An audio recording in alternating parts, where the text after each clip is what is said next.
धन्यवाद अध्यक्ष महोदय, आपने मुझे इस बर्निंग टॉपिक पर बोलने का मौका दिया। आज एक बहुत ही भयानक स्थिति में है हम जब ये देखते हैं कि एलजी ने चुने हुए लोगों की सत्ता को हथियाने की बैकडोर से कोशिश की। वो चाहे पार्लियामेंट हो, वहाँ स्पीकर चलाते हैं, विधानसभा हो स्पीकर चलाते हैं, एमसीडी को मेयर चलाती है। नियम है कि मेयर चलाएंगी, मेयर का अपॉइंटमेंट से पहले प्रोटेम मेयर होंगी। बीजेपी ने पहला खेल वहाँ खेला। उन्होंने जानबूझकर, जब मेयर का इलेक्शन होना चाहिए था उससे पहले प्रोटेम स्पीकर मेयर कराते हैं इलेक्शन, तो उन्होंने जो परिपाटी है उसको एक तार पर रखकर जो सीनियर मोस्ट मेंबर को चुनकर प्रोटेम मेयर बनाना था, उनको न बना के अपनी पार्टी के एक जूनियर काउंसलर को बनाया। ये लोकतंत्र की पहली हत्या थी। इलेक्शन हो रहा था, इलेक्शन कराना मेयर का प्रोरोगेटिव है। ये अधिकार इस विधानसभा में केवल और केवल आपका है और आपकी एब्सेंस में डिप्टी स्पीकर का है। फिर एक परिपाटी के अनुसार, एक कानून के मुताबिक आपके ऑफिस द्वारा एक लिस्ट बनाई जाती है कि अगर स्पीकर और डिप्टी स्पीकर अवेलेबल नहीं होंगे तो इस क्रम में स्पीकर का पदभार संभालेंगे। वो एक लिस्ट बनती है। तब सर कोई भी मेंबर कैसे उस कुर्सी पर बैठ जाएगा जो अधिकृत ही नहीं है? और अधिकृत करने का अधिकार केवल और केवल उस सदन के नेता को है, और वो सदन का नेता इस समय इस कुर्सी पर आप हैं। पार्लियामेंट में पार्लियामेंट के सेक्रेटरी स्पीकर हैं और काउंसिल यहाँ एमसीडी में मेयर है। अगर एलजी साहब ये कहें कि या तो मेयर नहीं तो डिप्टी मेयर, और अगर कोई ना हो तो किसी भी अफसर को बैठा दो, इसका मतलब तो यह है कि आप शायद ये भूल गए कि ये देश बाबा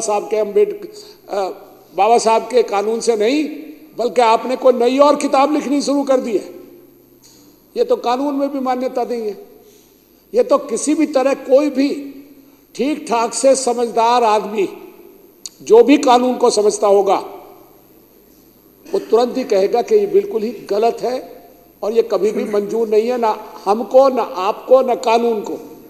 सर ऐसे समय में जब लगभग 2 साल हो गए एमसीडी को बने और अब तक हम स्टैंडिंग कमेटी का चुनाव नहीं कर पा रहे हैं, उसका सबसे बड़ा कारण हमने देखा कि बीजेपी की तरफ से एलजी ने एक्ट करते हुए जानबूझकर पहले एल्डरमैन्स की ऐसे गिनती लगाई थी सब इलाकों में कि वहां हर बार गिनती को पूरा करके उनका चेयरमैन बनाया जाए।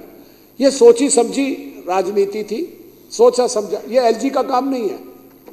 एलजी को पॉलिटिक्स में हिस्सा नहीं लेना चाहिए। मदन जी कंक्लूड और सर अगर पॉलिटिक्स में हिस्सा किसी को लेना हो तो इलेक्शन लड़े, फिर स्पीकर बने, मेयर बने, प्रधानमंत्री बने। चोर दरवाजे से सत्ता हथियाई नहीं जा सकती। मैं इस सदन के माध्यम से उन सभी से जो इस दुष्कृत्य के पीछे हैं निवेदन करना चाहता हूं कि आप कानूनी गलत काम कर रहे हैं। मेयर ने अगर 2 साल इलेक्शन नहीं हुआ है, क्या हो गया अगर 1 हफ्ते बाद की डेट दे दी है? इसमें कौन सा पार्ट टूट रहा है? और एलजी साहब तो यहाँ है ही नहीं, वो तो अमेरिका बैठे। फिर ऐसे कौन से अफसर हैं जिनके पेट में दर्द है? वो क्यों परेशान है? सर अगर वो ये कहें कि स्पीकर नहीं, वो मेयर नहीं है, डिप्टी मेयर नहीं है, तो हाउस बुलाया जाएगा। हाउस दोनों में से कोई एक बुलाएगा। और अगर किसी को डेट पर ऐतराज है तो फ्लोर पे जाओ, टेस्ट करो। आपकी गिनती वहां पूरी नहीं है, आप वहां भी हारेंगे। इसलिए आप बार बार जानबूझकर इसको बतरंग बना के लोगों में कंफ्यूजन पैदा कर रहे हैं, क्योंकि आपके मन में बेईमानी है।